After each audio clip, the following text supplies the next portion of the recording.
করি লক্ষ্মী পুজো চলে গেছে, কত দিন হয়ে গেল। তার এতদিন পর কেন আমি লক্ষ্মী পুজোর ভিডিওটা আপলোড করলাম সেটা তোমাদের জানাবো। পুরো ভিডিওটা দেখতে থাকো, তাহলে জানতে পারবে। তো সবাইকে এই সুন্দর একটা সকালের অনেক শুভেচ্ছা। আজকের দিনটা সবার অনেক ভালো কাটুক, সঙ্গে আমারও।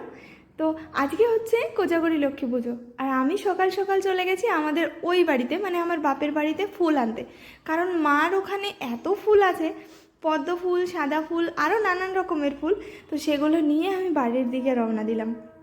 ফেরার পথে বাজার থেকে যে পুজোর সামগ্রী দরকার হয়, ফুল, সুপারি, পান, আরও অনেক কিছু, সেগুলো নিয়ে আমি চলে এলাম।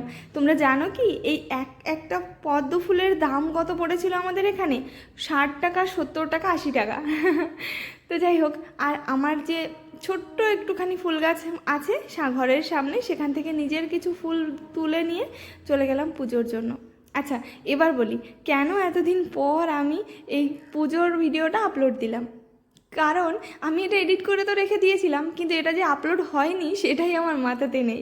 এতদিন পর এসে যখন ফোনের মেমোরি ফুল হয়ে গেছে, তখন এসে দেখছি আমার এই ভিডিওটা যায়নি। তো তোমরা এই ভিডিওটা যেহেতু মিস করেছো, অথচ আমার রেডি হয়েই আছে, ভাবলাম কেন না তাও তোমাদের সঙ্গে শেয়ার করি। আমার প্রায় টাইমই এমন হয়, তাও তোমরা এত ভালো যে কখনো এই নিয়ে কোনো অবজেকশান জানাও না, এই জন্য তোমাদের অনেক ধন্যবাদ। যাই, এবার পুজোর প্রসাদের দিকে গেলাম। এই হচ্ছে আমাদের পুজোর প্রসাদ ছিল, মানে লুচি, সুজি, আরও অনেক কিছু, নাড়ু, মুড়ি, মা সব করেছিল। আমরা সবাই একসঙ্গে করেছি। আর ওই যে যাকে দেখলে, ওটা হচ্ছে আমার শাশুড়ির মা, মানে দিদা। দিদা এসেছিলো পুজোর টাইমে আমাদের এখানে, তোমাদের শর্ট ভিডিওতে দেখিয়েছিলাম। তো দিদা এই লুচিগুলো করার জন্য সাহায্য করেছিল সব কিছুতে। আর আমার শ্বশুরমশাই বসে বসে সেই নৌকা লাগে না, ওগুলো তৈরি করে দিয়েছিল। সবাই মিলেমিশে খুব মজা করে পুজো করেছি জানো। তখন যদি তোমাদের দেখাতাম তাহলে বেশি ভালো হতো। যাই হোক, এই দেখো, এই নাড়ু আর মোয়া এগুলো মা আর দিদা বসে বেঁধেছিল। আর আমি এখানে পুজোর জিনিসগুলো সব আয়োজন করেছিলাম। সামনের বার যখন বড় করে পুজো করবো ভেবেছি, ঘরটা রেডি হয়ে যাবে ততদিনে, তখন তোমাদের দেখাবো সব কিছু।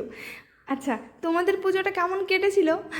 দিন তো অনেকগুলো চলে গেছে, তাহলেও তোমরা আমাকে জানিও। আর আমার বাপের বাড়িতে একরকমভাবে আমি পুজো করতাম, আর শ্বশুরবাড়িতে না একটু নিয়মটা আলাদা। আমার ভালোই লেগেছে। এ বাড়িতে এসে আমি মোট এই 2বার হলো পুজো করেছি, না হলে নানা রকম বাধায় মাঝে মধ্যে, মানে কয়েক বছর হলো পুজোই করা হয়নি। তোমরা আমাকে কে কোথা থেকে দেখছো, আর ভিডিওটা তোমাদের কেমন লাগলো অবশ্যই জানিও। আর আমি যে ভিডিওগুলোই পোস্ট করছি তোমাদের যদি ভালো লাগে, প্লিজ কমেন্ট বক্সে একবার জানিয়ে যেও।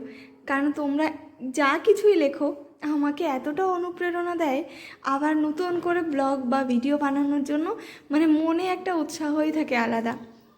তোমাদের থেকে অনেক ভালোবাসা পেয়েছি, যতটা ভালোবাসার আশা আমি কখনো করিনি, সেই ভালোবাসা তোমরা দিয়েছো। এজন্য তোমাদের অনেক ধন্যবাদ। যদিও ধন্যবাদ দিয়ে তোমাদের ছোট করা ঠিক না, তারপরও বলতে তো হয়ই একটু। তোমরা পুজোতে কে কী করেছিলে আমি বললাম যে আমায় একবার বলো। আর সামনের বার যদি ঘরটা রেডি হয়ে যায়, আমার ভীষণ ইচ্ছা যে বড় করে পুজো করব। তখন না হয় তৎক্ষণাৎ, মানে যখন ভিডিও বানাবো তখনই দেখাবো, তাহলে ভালো বোঝা যায়। এটা হচ্ছে আমার মা, তোমরা অনেকেই চেনো, আবার অনেকে চেনো না, যার জন্য বললাম। প্রসাদ আমরা মোটামুটি গোছানোর চেষ্টা করেছি নিজের মতো করে। আর জানো, ঘরে এতই ছোট জায়গা যে আমার এই সানসেটের উপরে আমরা পুজো করেছিলাম।